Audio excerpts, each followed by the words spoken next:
και ελέησον της ίσον ημάς.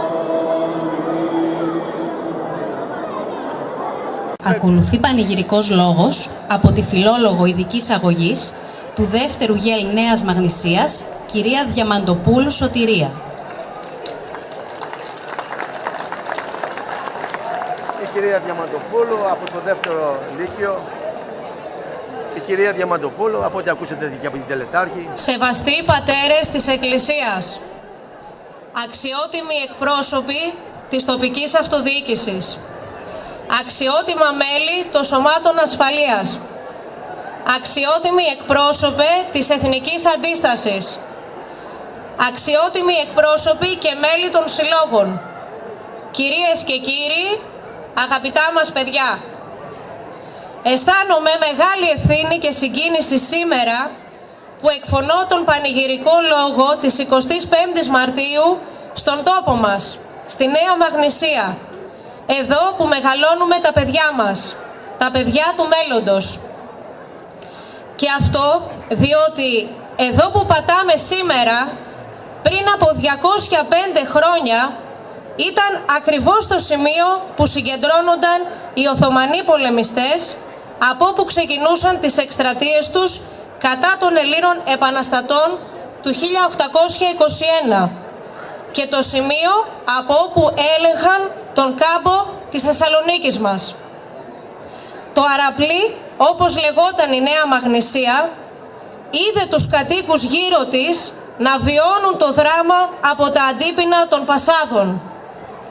Το χώμα που πατάμε τώρα εμείς ζυμώθηκε με το αίμα 1.000.000 Ελλήνων αγωνιστών, των προγόνων μας, που κράτησαν τη σπίθα ζωντανή στην Πελοπόννησο, στη στερεά Ελλάδα, στη Θεσσαλία, στην Κρήτη, στα ναυτικά νησιά, στη Μολδοβλαχία, αλλά και στη Μακεδονία, καθώς από εδώ προετοίμασαν την τελική απελευθέρωση της πόλης μας τότε και τη δική μας ελευθερία σήμερα.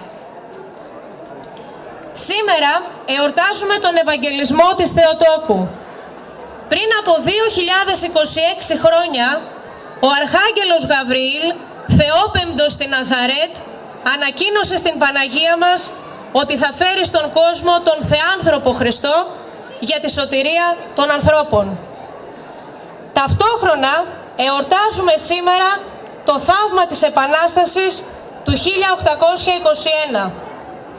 Πριν από 205 χρόνια, οι σκλαβωμένοι Έλληνες κοίταξαν στα μάτια τον βάρβαρο Οθωμανό κατακτητή, ώστε να τον αποτινάξουν από την πλάτη τους, προκειμένου να ζήσουν ελεύθεροι. Γιατί όμως σήμερα να γιορτάζουμε και την Ναζαρέτ και το έπος του 21, διότι το έθνος του 21 ταυτίζει την πορεία του με τα πάθη του Χριστού. Πιστεύει ότι πίσω από την σταύρωση του λαού βρίσκεται η Ανάσταση. 400 χρόνια σκλαβιάς μέχρι αυτήν την Ανάσταση υπέμειναν οι Έλληνες. 400 χρόνια διατήρησαν την ελληνική γλώσσα και την χριστιανική τους πίστη. Οι βιαιότητες που υπέστησαν ήταν ατελείωτες. Αβάσταχτοι φόροι. Οι Οθωμανοί κατέσχεαν τις περιουσίες και τις οδιές τους αυθαίρετα. Τους εξισλάμιζαν βία. Τους εκτελούσαν δημόσια. Τους φυλάκιζαν χωρίς δίκη. Τους βασάνιζαν αλίπητα. Τους πουλούσαν στα σκλαβοπάζαρα. Οι οικογένειές μας έκλαιγαν καθώς έχαναν τα παιδιά τους από το παιδομάζωμα. Σε αυτό το καθεστώς της κραυγαλαίας και δραματικής ανισότητας, οι Έλληνες αποφάσισαν να κάνουν την Επανάσταση με το σύνθημα «Ελευθερία ή θάνατος». Σήμερα, κυρίες και κύριοι, τιμούμε όλους εκείνους τους ήρωες και ηρωίδες που αγωνίστηκαν για να είμαστε εμείς σήμερα ελεύθεροι. Τη φιλική εταιρεία με τον Ξάνθο, τον Σκουφά και τον Τσακάλοφ που συντόνισαν τους Έλληνες για τον ένοπλο αγώνα. Αγωνιστές από όλη την Ελλάδα. Ο Ρήγας Φεραίος, οι διδάσκαλοι του γένους, κλέφτες και αρματολοί, Κρήτες και Κύπροι ήρωες συμπαραστάτες, ο Οδυσσέας Ανδρούτσος, η Μπουπουλίνα και η Μαντώ Μαυρογένους, γυναίκες που αγωνίστηκαν με παλικαριά, ο Γεώργιος Καραϊσκάκης, ο Μάρκος Μπότσαρης στο Μεσολόγγι με την ηρωική έξοδο που συγκλώνησε όσο κανένα άλλο περιστατικό του αγώνα τη διεθνή γνώμη.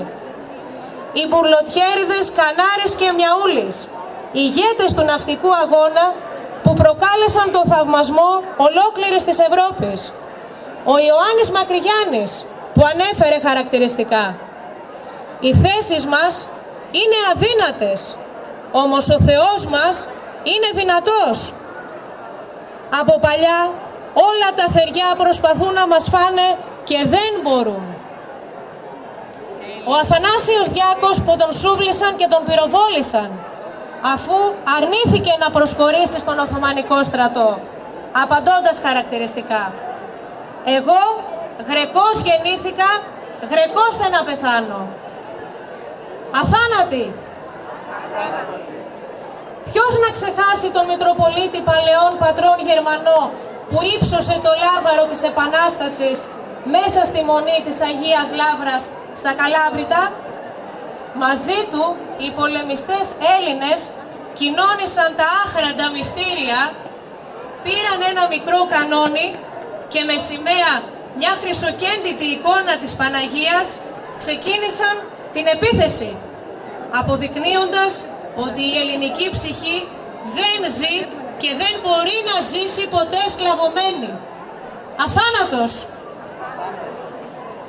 Δεν ξεχνώ τον Θεόδωρο Κολοκοτρώνη στη μάχη της Τριπολιτσάς να αναφέρει χαρακτηριστικά ότι όταν αποφάσισαν να κάνουν επανάσταση δεν σκέφτηκαν ούτε πόσοι ήταν οι ίδιοι, ούτε πόσοι ήταν οι Τούρκοι, ούτε πόσα ήταν τα άρματά τους.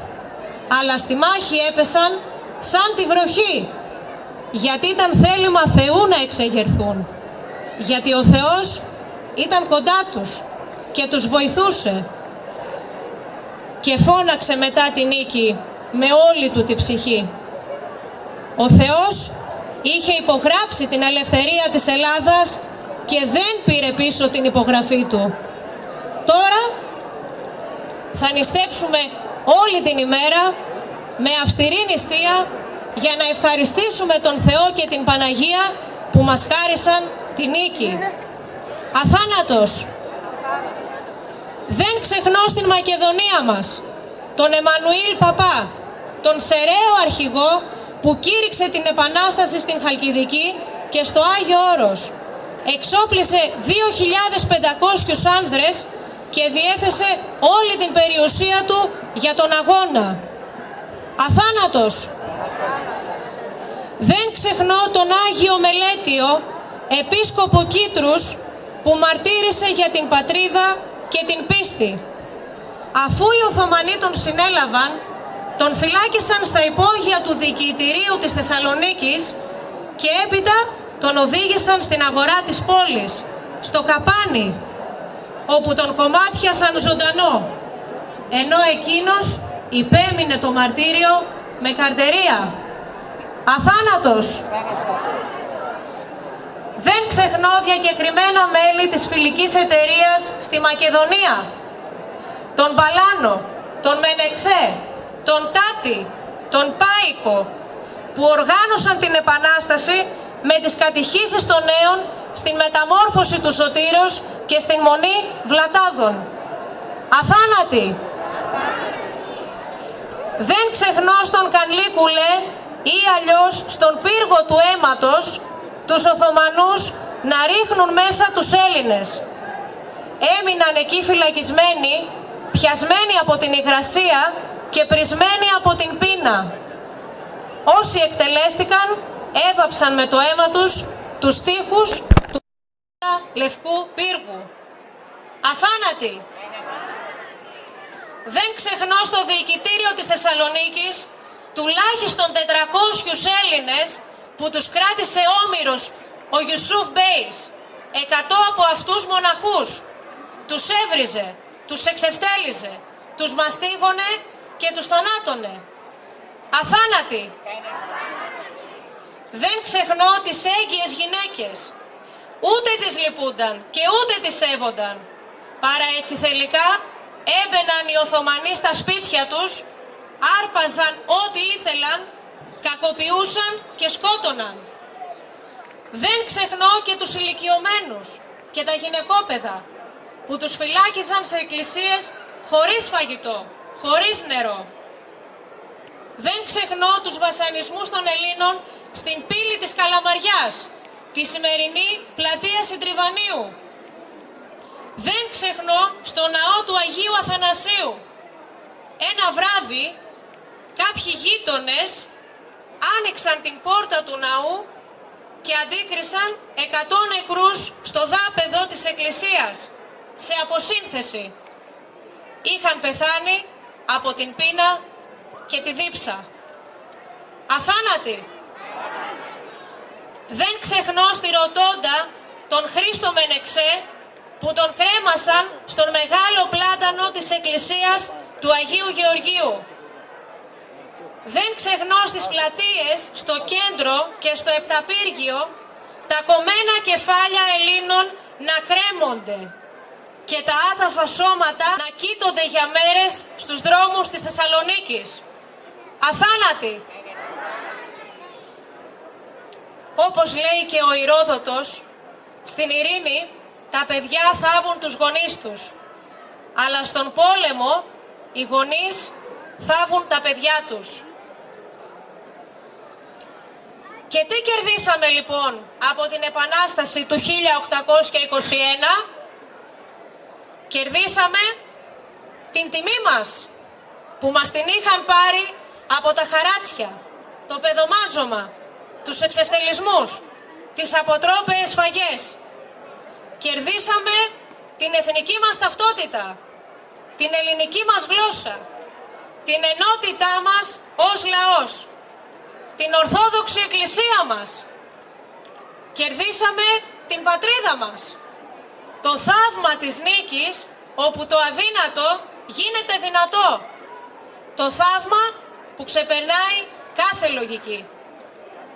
Όλοι τους, γνωστοί και άγνωστοι ήρωες πολεμιστές, αγωνίστηκαν υπερπίστεως και πατρίδος. Εμείς θα μπορούσαμε να αγωνιστούμε έτσι? Η απάντηση είναι ναι, αλλά με όρους. Θα μπορούσαμε να αγωνιστούμε έτσι εφόσον αξιώναμε να σηκώσουμε πολύ ψηλά την ελληνική σημαία. Γιατί η ελευθερία δεν είναι δεδομένη, αλλά απαιτεί διαρκή επαγρύπνηση και αγώνα. Θέλει αρετή και τόλμη η ελευθερία. Κυρίες και κύριοι, ας παραδειγματιστούμε από τη θυσία των Ελλήνων προγόνων μας, το μαρτυρικό τους φρόνημα και με όπλο ισχυρό την υπέρμαχο στρατηγό, την Παναγία μας και την Άγια πίστη στον Χριστό να τιμήσουμε το 21. Εύχομαι αδέρφια μου η σημερινή διπλή εορτή και η Ανάσταση του Θεανθρώπου που σε λίγες μέρες προσδοκούμε να γίνουν το εφαλτήριο για την Ανάσταση της δικής μας γενιάς. Χρόνια πολλά και ευλογημένα. Ζήτω η 25η Μαρτίου 1821. Ζήτω η ελευθερία. Ζήτω η Ελλάδα. Ζήτω το έθνος μας. Κάπου εδώ τέλειωσε η κυρία Διαμαντοπούλου, μια πολύ ωραία και συγκινητική ομιλία.